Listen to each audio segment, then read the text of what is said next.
Hi, this is Jessica Pettitt with Conversations That Matter.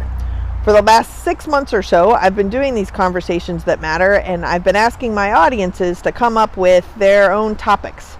And one of the topics that they came up with was Affinity programs, so I thought I would talk about that today.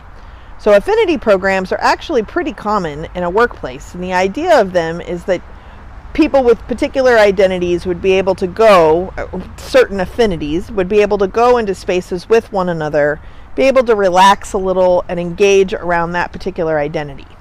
There are some pros, which is the safe space around that particular identity that people can join in with one another and feel a sense of community and develop a sense of community can really lead to a feeling of belonging in the workplace to begin with.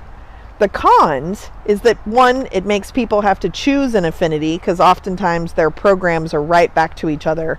So if you're a person of color with a disability who's a woman who also is LGBT, then you have to figure out which one to go to, or reception hop, as I like to call it.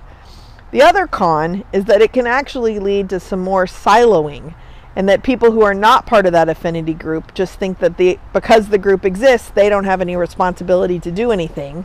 Or because the groups don't play with one another, then there's not a lot of community across affinities.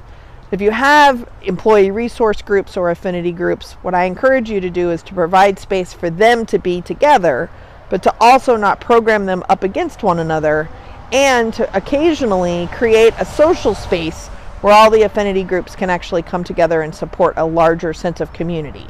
That is a conversation that matters, and that's how you build a sense of welcomeness at work.